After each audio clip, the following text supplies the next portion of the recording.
What I wanted to do is talk about my last week, because last week was a really big week for us. It was a very big week for me.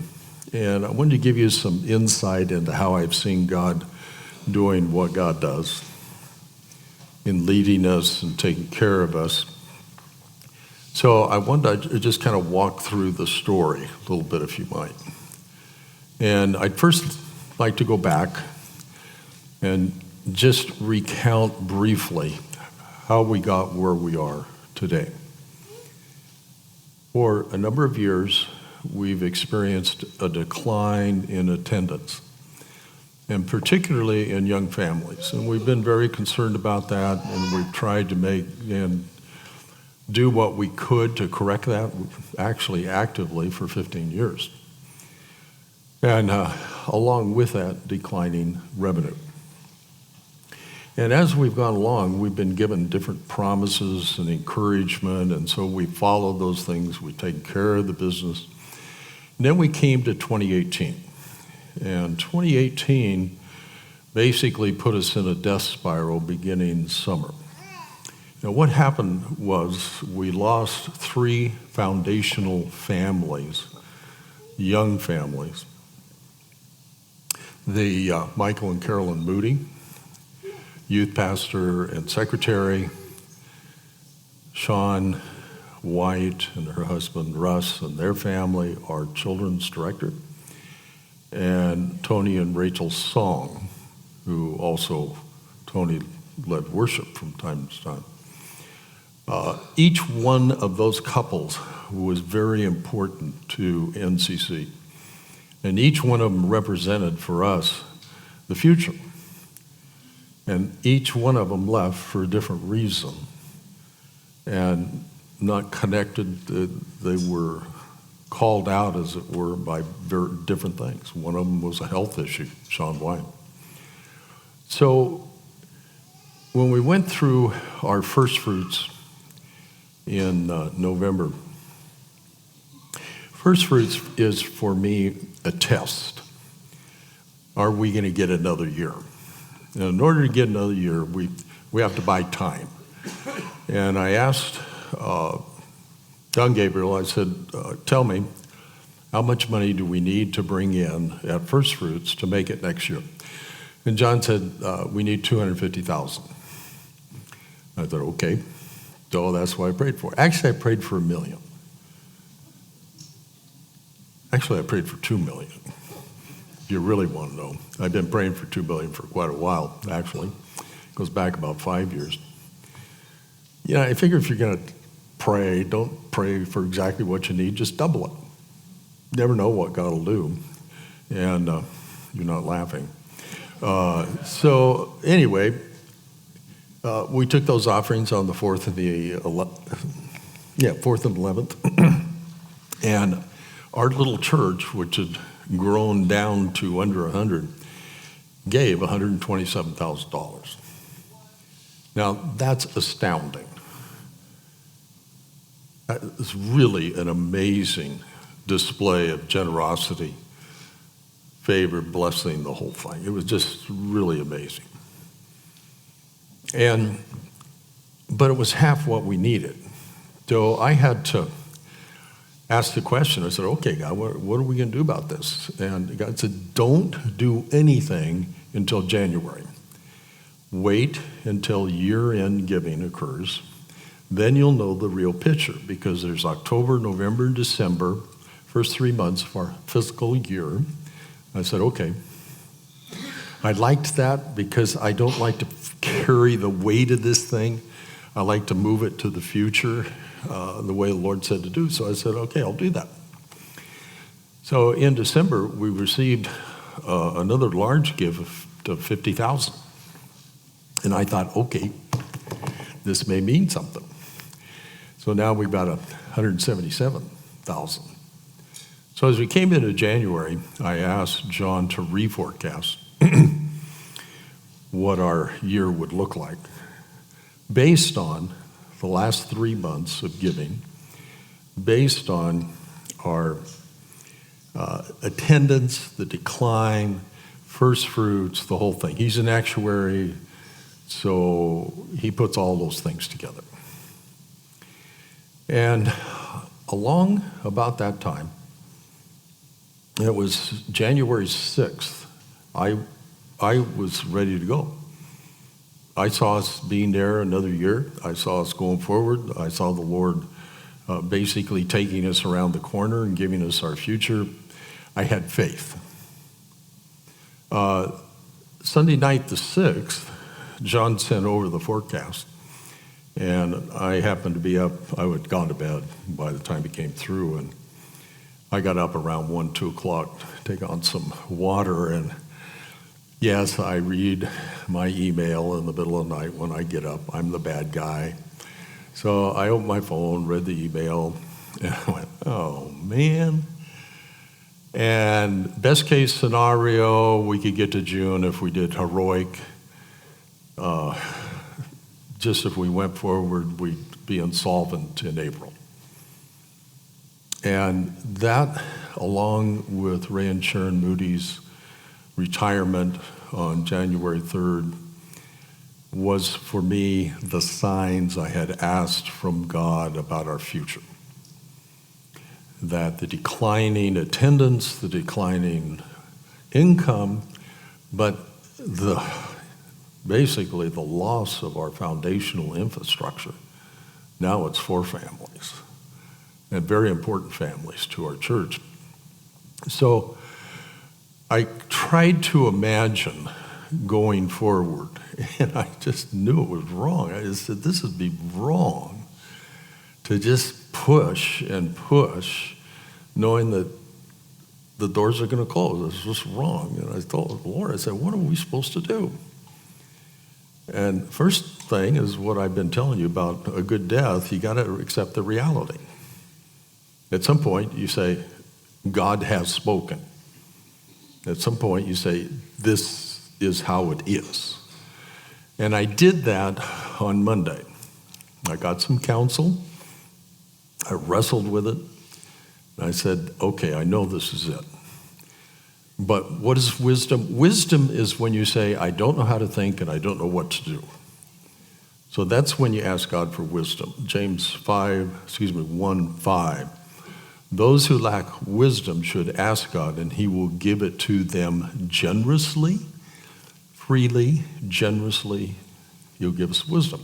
So I said, God, I need wisdom. Help me out. He says, well, you already understand the guidance system. What you need to do is give NCC a good death. Okay, that's right. The NCC's on life support. We're going to pull the plug. NCC's going to die and go away by March 1st. We need to give it a good death.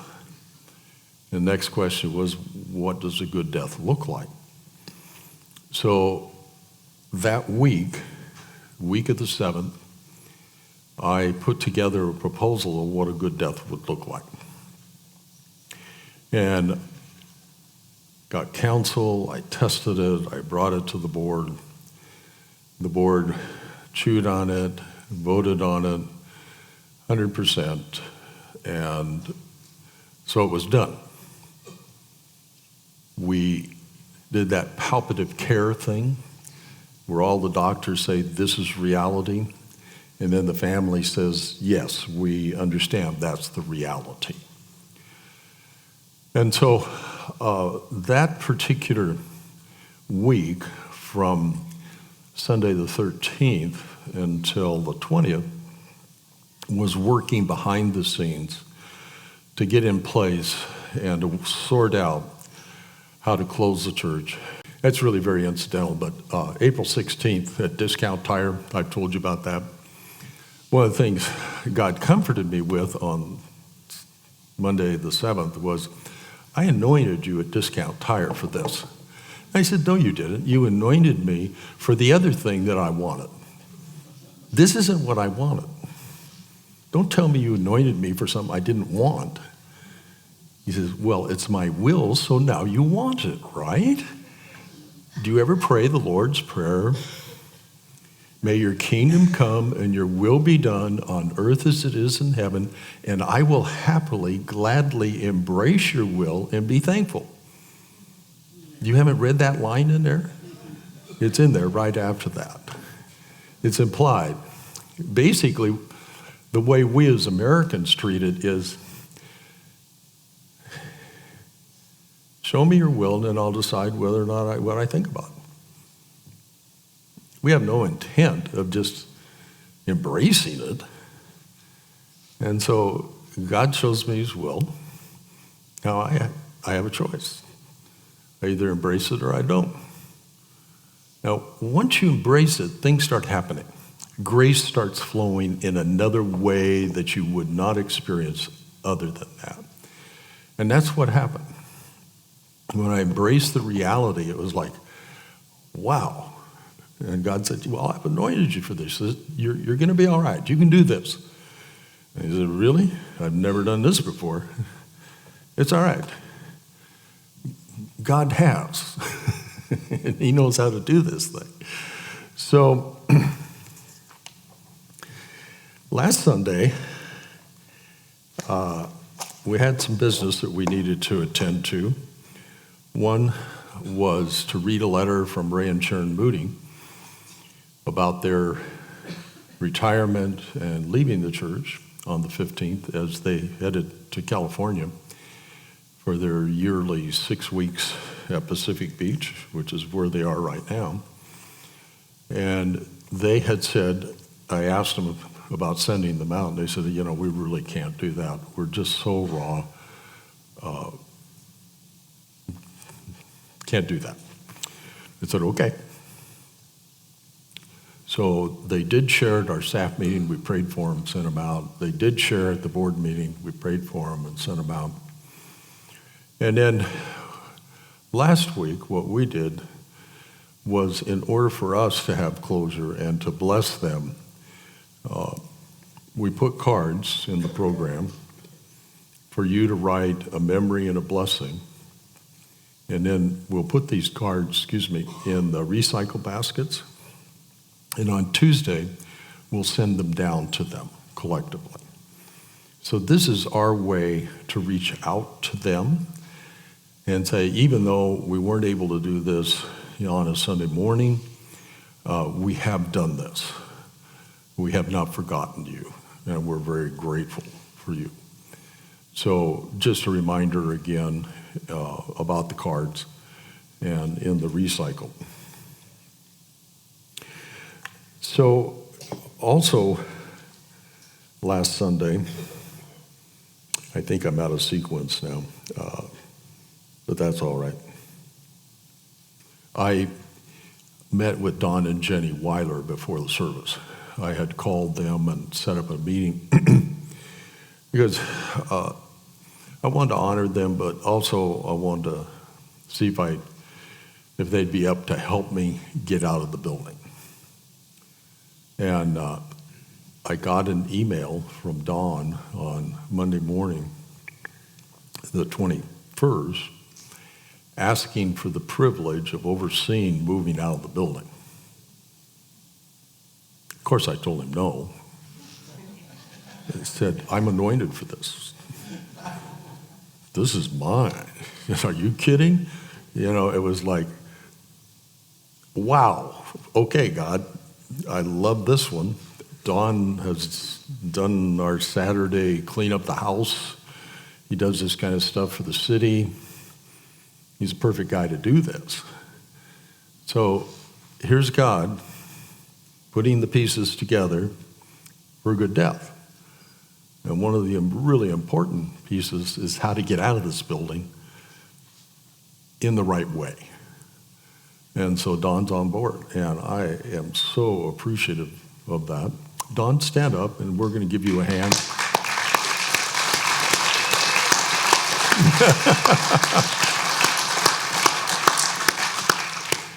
Don's the diehard Mariner fan.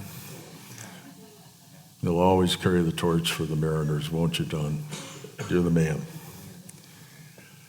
So that night, we had our Sunday night meeting, And actually, before the meeting, I'll just go ahead and tell you that part too, because I'm trying to go in sequence. One of the things that's really weighed on me is the legal stuff. Do we have to declare bankruptcy? Do we have to dissolve the church? Do we need lawyers to fight lawyers? What's going to happen? And I don't know what's going to happen. And I was trying to imagine a response from the owners. It's just, like, yikes, I don't have any idea, but I need a lawyer. So I put feelers out to about 5 or 6 people, and they sent me I said, I want a 501c3 lawyer. That's a nonprofit corporation lawyer. That is a very narrow part of law, and they pretty much don't exist. But there's a lot of lawyers out there that do corporate law. And one of the people I asked was Kellyanne and Dave Smith. Kellyanne's a lawyer, and Dave is, are you a paralegal? Is that what they call you these days? Yeah, he's Kellyanne's sidekick. And they go off and do, Kellyanne is, are you county or state? State. She's a public defender for the state. Did I get that right? No, sort of. Okay. But anyway, I set up a meeting with them Sunday night at 4:30 before our meeting. And they were great. They sat down, and Kellyanne says, this really isn't that complicated. I went, okay, breathe. This isn't that complicated. I can help you. I can do it pro bono, and that's all right. The state allows me to do that. Okay, I'm finding my lawyer. I got my guy that's going to move us out of here, and now I got my lawyer. And she says, what I can't do, I'll find. It might cost us $450 an hour.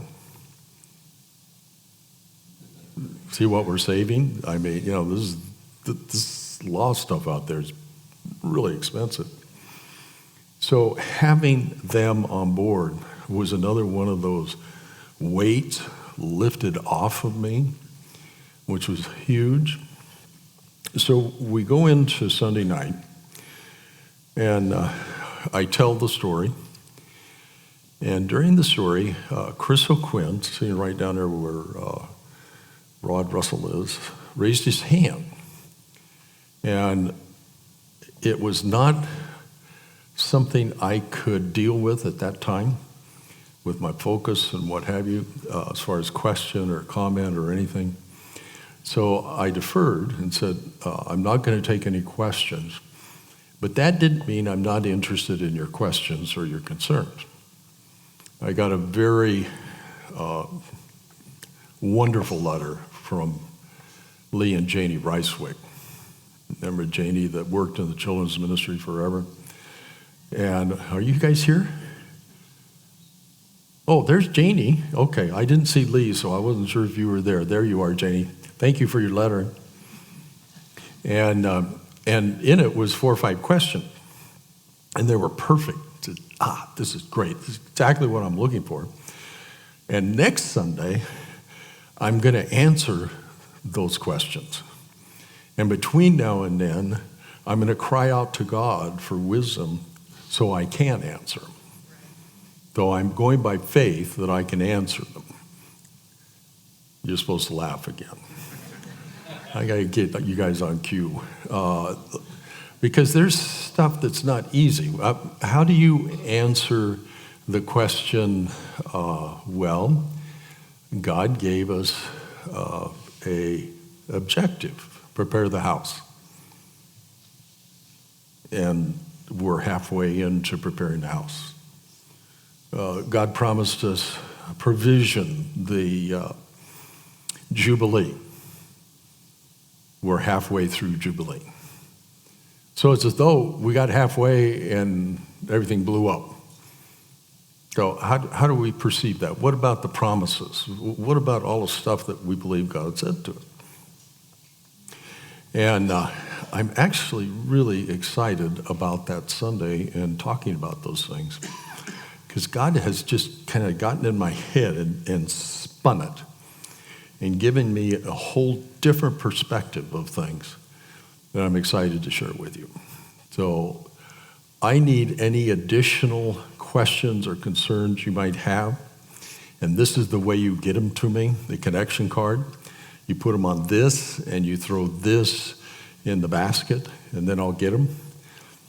I will address them. If not next Sunday, I'll put out an email, put it on the website, somehow or another, I will get that to you.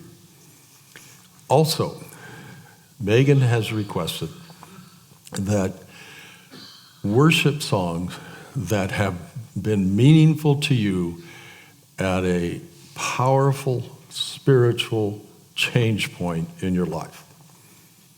Worship songs that were a catalyst, worship songs that represented something that God was doing in your life. We'd like to know what worship songs have affected you that way, because as we put together the sets for the next 4 weeks, we want to be mindful of those songs. Part of the way we want to connect, part of the way we want to grieve. Okay,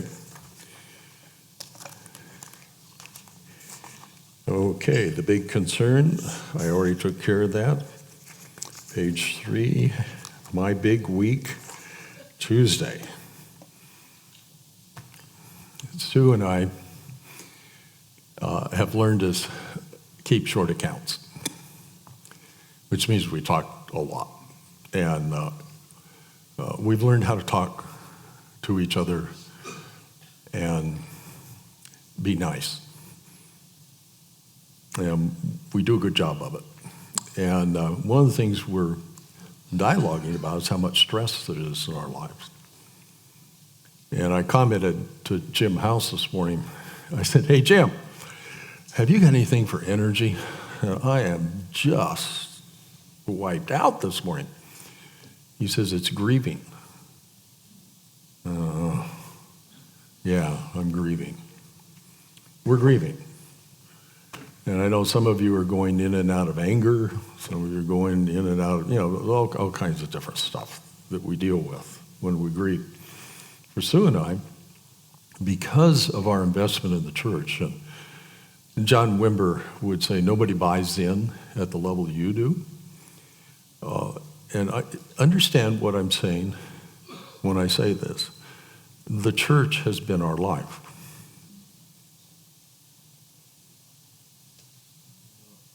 "24/7, it's been our life for 39 and a half years. So where someone might retire from their work, how do you retire from your life? Well, you got to get new life. And like I said last Sunday night, we're the worst. I'm absolutely the worst. The only life I have is my marriage, my family, and the church. That's it. Frankly, no apology. I wouldn't change it. I am so grateful. Okay. So get your Kleenex out. Here we go. I'll talk to you about this for a minute. God showed me this last week, that I have got to live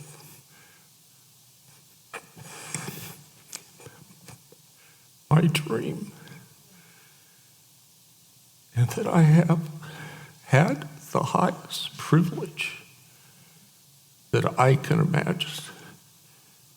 That is to pastor for 39 and a half years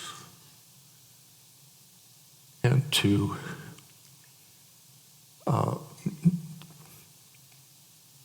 know you, love you, serve you, cry with you, laugh with you, to have you show up. I mean, just have you show up. That's the first part that's a miracle. And the second one is you listen to me. That's really a miracle. And on occasion, you do what I say. That's a joke. And I just, I was overwhelmed with the privilege of my life these years and how grateful I am for you and for NCC and what it has been to Sue and I and to our family and to the church. So our grief and our grieving is huge for us. And part of it is just so much wanting this to come about in a positive way. So Tuesday morning, I met with Cliff Heidi, who handles all of our tech stuff. And I did so because I wanted to honor him. He's helped us since early St. Brenda days. Well, that's about 25 years. And he's a great guy, believer. And so we met at 10 o'clock. Cliff has a brother that has been near death and another brother that will die in 3 months, and he's had bronchitis for 3 months. So he's been under tremendous stress, but he still showed up at the meeting. His brother had died the day before, on Monday. And as we talked, he said it was a good death. I said, oh, I'm so sorry, Cliff. And he said, what about your other brother? And he said, well, he'll die in 3 months. And I said, how are you doing? He says, well, I'm a little better. My bronchitis is a little better, but, not there. So along about time I'm done talking on a personal level and going to shift into business, Jim House walks by. And I've got the door open to the conference room. Jim walks by. And I thought, gee, I wonder why Jim's here, because usually we meet on Tuesday at 10 o'clock. Maybe he thinks we're having a meeting at 10 o'clock, so when he comes back by, I need to stop him and let him know we're not having that meeting, it's tomorrow. So he comes back by, and I said, hey, Jim. And he comes in, and he sees I'm talking to Cliff. He sits down, takes his backpack off, like he was invited to the meeting. And I'm watching that, because usually when you come in and you're not invited to the meeting, you were invited, Jim, of course, but you don't take off your backpack and sit down. You stand there and just, the meeting isn't tomorrow, but no. He sat down, and he and Cliff know each other pretty well. And so the vibe immediately shifts to Cliff and Jim. And now I'm the outsider. I'm on the other side of the table. I'm just hanging out. And I'm watching these guys talk about all the stuff I want to talk to Cliff about that I couldn't even ask him the questions that Jim could ask him. I couldn't even sort out all of the stuff that the two of them sorted out in 20 minutes. It was perfect. It was one of those God things. One of those God appointments. I believe in those, by the way, those coincidences. Stop praying, the coincidences stop. So this was huge for me. Another part of that is Cliff, as a hobby, is in barbecue competition. He has a trailer, and he has it all set up for barbecue, and he goes to the different meets where all these folks that compete, and he loves to do this. And in fact, this weekend he's down at the Puyallup Fairgrounds where they're having a meet. And he said, if you guys are doing food as part of your last Sundays, I'd love to come and cook for you.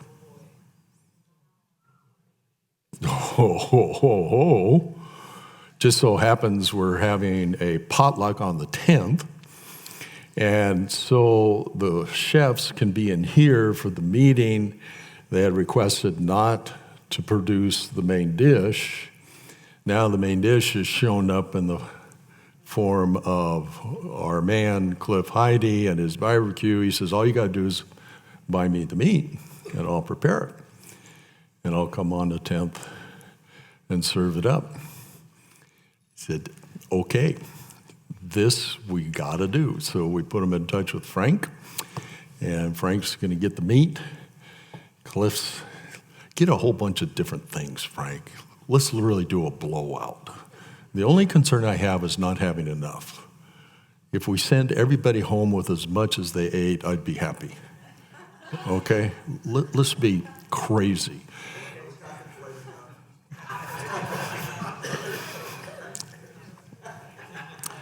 So for you and I, we're the potluck part of this thing. And that means we bring buku food because we're going to have a whole lot of guests in the house on the 10th, which means you want to bring 2 or 3 times as much as you normally bring. So we have plenty of food. That work for you? Okay, so that's the 10th. And after I talked to Cliff and Jim and we talked barbecue, I met with Daryl Heinzerling. And Daryl's my gopher guy. He's my assistant to get stuff done. And I've learned to appreciate Daryl's skill set. He loves challenges. He loves challenges. He loves things he has to figure out and get them done. I said, this will be perfect. There's going to be a lot of challenges coming up. So Daryl and I talked about the storage unit that we're going to get and what's going to go in it. And you know this monster sign we've got on the other side of this wall? We got to get that down. And Bob Ricker's the guy who put it up. And I tasked Daryl with getting a hold of Bob and figuring out how to get that down. And Gail, we need to talk about where that sign goes afterwards. And that's amazing. So Daryl is another one of those guys that's out there doing stuff for us. And I'll give you some more of that in a minute. Then on Wednesday was our staff meeting. The vision that I had for my office was that I would have a round table. I don't like desks. I never sit at a desk. Just don't like them. But I'll sit at a table. So Daryl found me a round dining room table, big one, up in Queen Anne. And he hauled it down here, and I've got it in my office. And it'll seat 10 if we squeeze. And on Wednesday, there were 8 of us that could make the staff meeting around that table. Now, I know this is kind of way down here, but I'm sitting there looking at that, and I'm going, that's what I envisioned. That's exactly what I wanted to have happen. And for 2 hours, we chewed through all kinds of business. I mean, we just did so much business and laughed so much and had such a good time. It was an amazing meeting. It began by talking about each of the Sundays, and that's some of what I want to bring before you. This Sunday, the 27th, what would we do this Sunday? And in order to structure this Sunday, we needed to know about the babies. Were we going to have this baby dedication? And it hadn't been confirmed, so we had to get a hold of Dolores. So while we're having the meeting, the 8 of us there, texting and calling and finally making the connection with Dolores. So yes, the babies are on. Okay, so that tells us how long the worship set will be and where the babies will fit in, which they didn't, but it's still fine. Everything worked out great. They were in the next best place. And then, so that allowed us to go forward. And for this day, this Sunday. And this Sunday is like a transition Sunday to the next 4. Each Sunday will be a standalone Sunday. And this Sunday is to basically get us all on the same page that as we go forward, we've been tasked by God to give NCC a good death. My responsibility and your responsibility. So pray about that. We'll talk a little bit more about what that might look like. Baby dedications, next Sunday, baptism. Oh, I am so pleased. About 3 months ago, Joseph said to me, he said, I want to be baptized. Raise your hand, Joseph. That's Joseph down there. He said, I'd like to be baptized. And I said, okay. So I've had that back there as how that would happen. And I figured, well, we'll find a off-site hot tub and as we get getting closer to closing. And then Frank told me that Gilberto, hi Gilberto, he's way in the back row, wanted to be baptized. And I thought, oh, 2, okay. Daryl, do you know how to put up the hot tub, baptismal? Daryl says, yeah. Did we find it? Okay. We were laughing. I had lunch with Don and Daryl yesterday. We were talking about all the stuff. And he said, where's that baptismal? Where'd you find it? It's in the youth room, youth storage room. Oh, of course.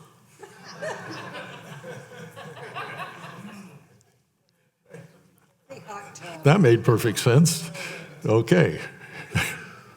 I've never even looked in there. It says on the little thing, it says, even if you know the code, stay out.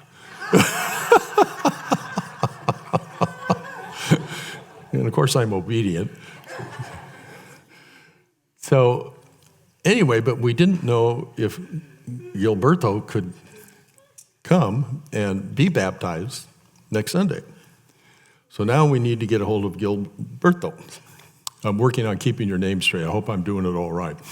And then, so Bart Walker's there, and he's the one that does the class for baptism. And he speaks a little bit of Spanish. So we're working through this whole thing. And we get a hold of, actually, we don't get a hold of anybody. We get an answer phone at the house, leave a message. Bart tasks himself with connecting with both Joseph and him, setting up the baptismal class this morning, which it was held at 9 o'clock. And then next Sunday, we will baptize these 2 men at the end of the service. Is that cool? Or that what? I love that we get to do that. So, and it all came together around that table when we're all working to get this crazy thing worked out. So then, okay, now it's your turn, Ryan. Ryan, if you can get up here. We weren't sure Ryan was going to be here today. He faked hurting his back so he wouldn't have to come. And, yeah. Taller than you, some of this day. Yeah, okay. And among the many gifts Ryan has is... you can list them all. Yeah. We need no,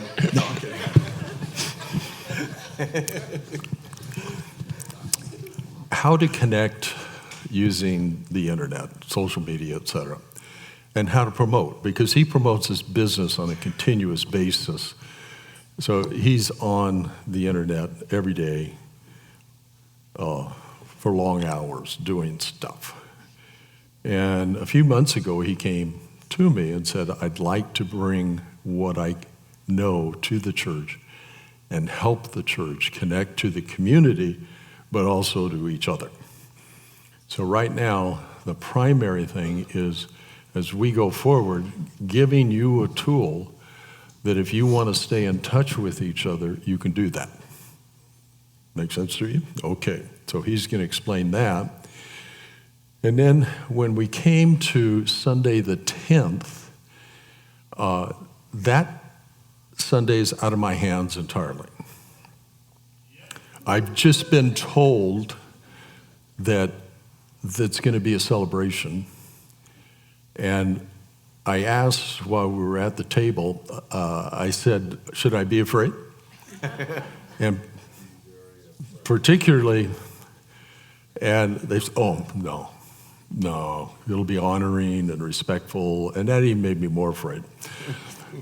And I asked for permission for Sue and I to visit another church. On that day. Anyway, on the 10th, one of the things about being a pastor and doing Sunday mornings is this is my palette, my canvas. It's how I create Sunday mornings. And so I always have, when I'm in the house, I always have absolute control. And some of you have watched that happen when it wasn't working the way I wanted it, kind of thing. And I'm nice about it, but I still get to say I have the last say. So I'm realizing, I'm sitting at the table and I'm realizing I'm going to be in my own house on a Sunday morning. I'm going to have no control. Zero control. Now, I'm telling you that ahead so you won't blame me for anything that happens. You don't get any credit either. Did you hear that? No. You don't get any credit either. Yeah, right. That's a fact. Okay, so I gave you a big old long introduction. Go ahead.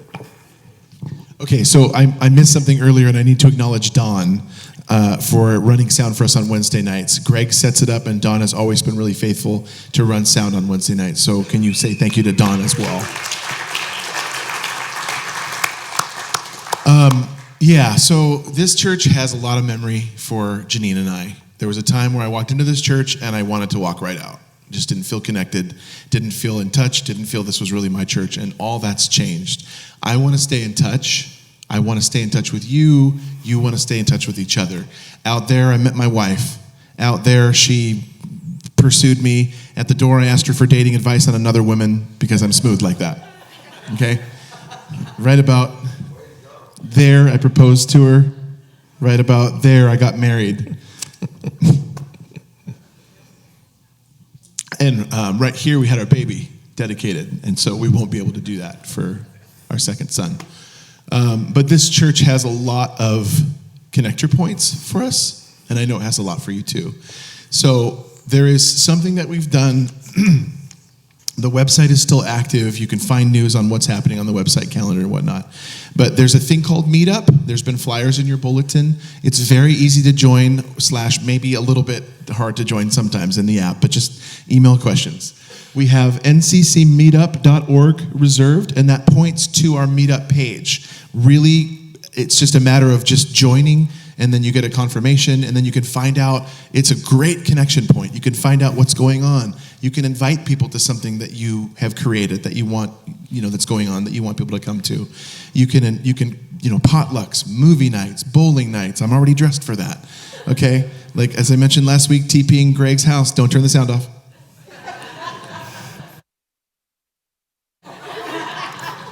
So ultimately, there's lots of stuff you can do. Prayer requests, throw those on there. See how people are doing. Keep in touch. There's a community message board. Okay, there's that. And then the 10th, you want to be here. It's not going to be embarrassing. It's going to be really honoring of Lee and Sue and our church. And that's all I'm going to say. You just want to be there. And you especially want to be here. Well, you especially want to be there. But you really need to be here tonight as well. Because it's going to be a great connection point. So it's all about connection. Connect to each other. This is Pastor Logos of the Word. I'm Pastor Legos to connect you. Thanks. That's what I can do. Okay, Ryan. So we told you about the 10th. The 17th, I've asked Scott Bennett to do a Jake and Elwood and get the band together from 86. And so he's doing that. Even Davin McLeod is flying in from Nashville. And he's got pretty much the band back together, and they're going to come and do worship. And also, he's going to bless the church. I asked him to take about 15 minutes and bless us. He's the one that had the word on Jubilee. And I find him, his liturgical side comes out in these times, and he becomes he has a way with words. He's a wordsmith. And it's just, I'm really looking forward to having him come. And then the 24th, our last Sunday, Alan Capel will come and send us off. My hope is that each Sunday we will have a keepsake to give you. A couple of defining moments this last week at our staff meeting on Wednesday.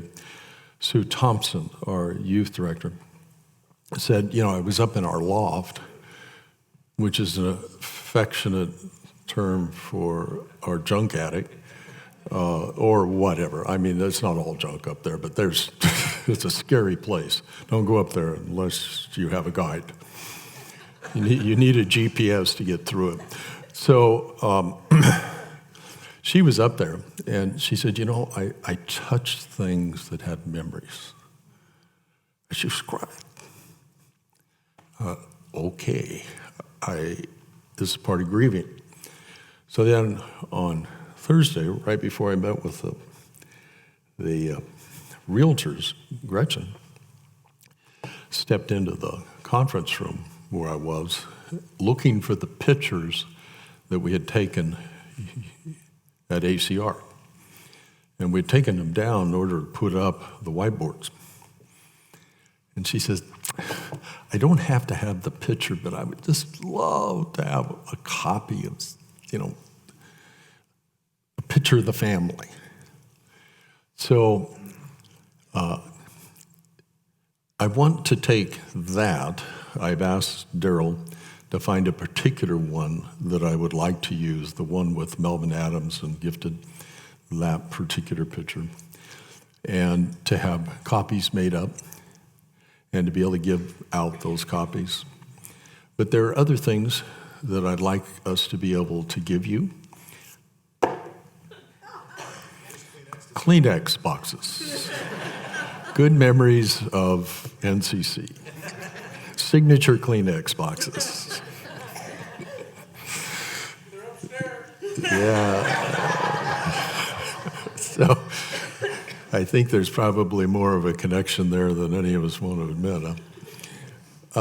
So Sue has an idea of something she wants to do. I have an idea of something I want to do. And so our hope is that each Sunday as we go forward, we'll be able to give you something of a remembrance of the church. And bless you. So after that meeting on Wednesday, I went to lunch with Jim House, and I gave him the file that Kellyanne gave me, plus the revised articles of incorporation that I got from Mike Craddock. Boy, that felt good. You never know how good it feels to hand over to somebody else something that you just don't want to deal with. And they have the skill set to do it. And you're just going, Jim's been great. He has done so much behind the scenes. And he's a business owner. He's working here like it was his business. And I am so grateful. Jim, stand up, let us applaud you.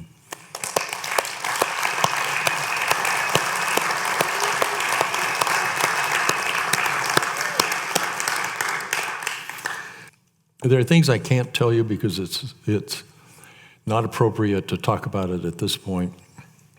But there's some conclusions in a minute. This was a huge relief for me. They took the heaviest weight off of my shoulders in that meeting.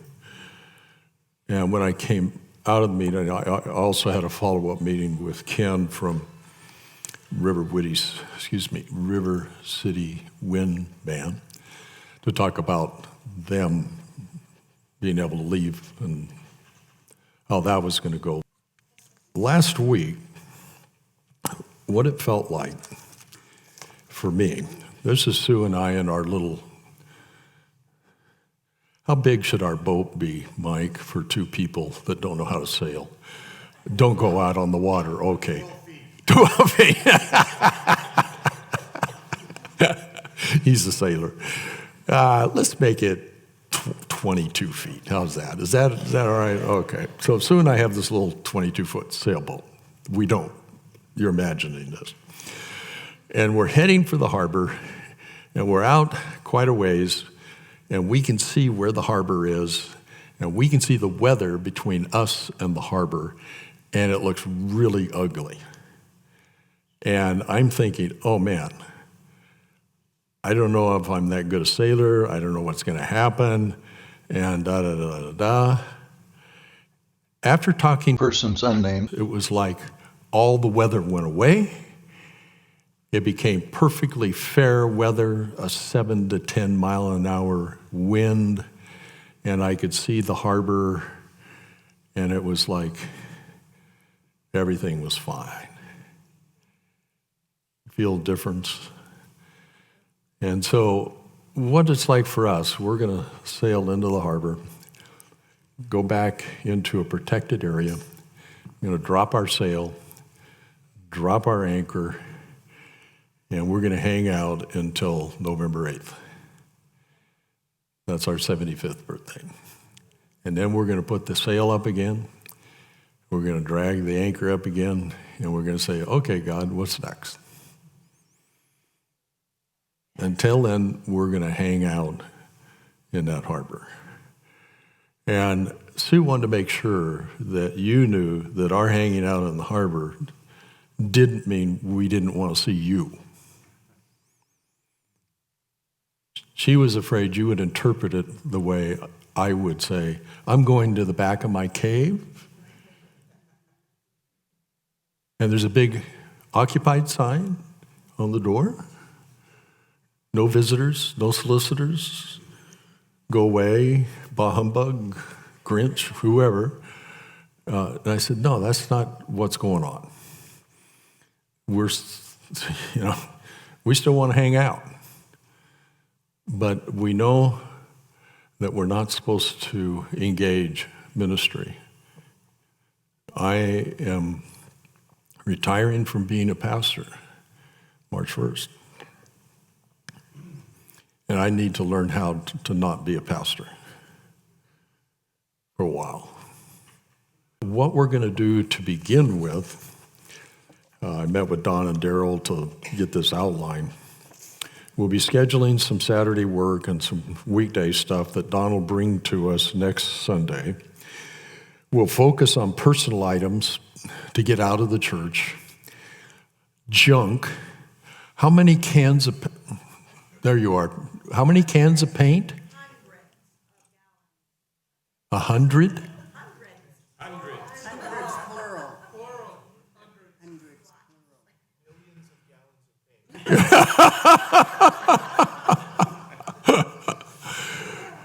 Yeah. And so a dumpster out back, the garage is staging for everything that's going to go in it.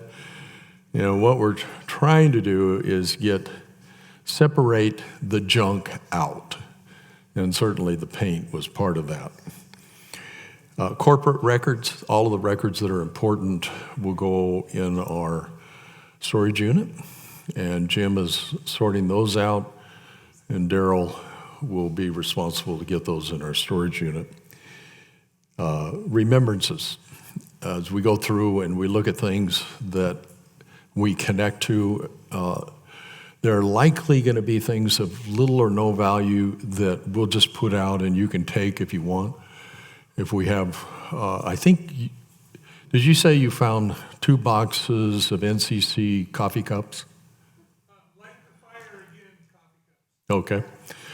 So as we find stuff, and how many candles do we have? Yeah.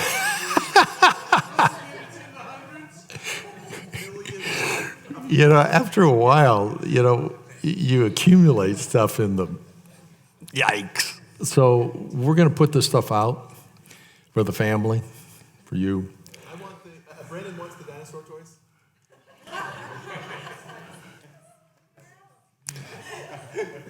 You know I can't hear you, so that's why he talks freely. Very interesting.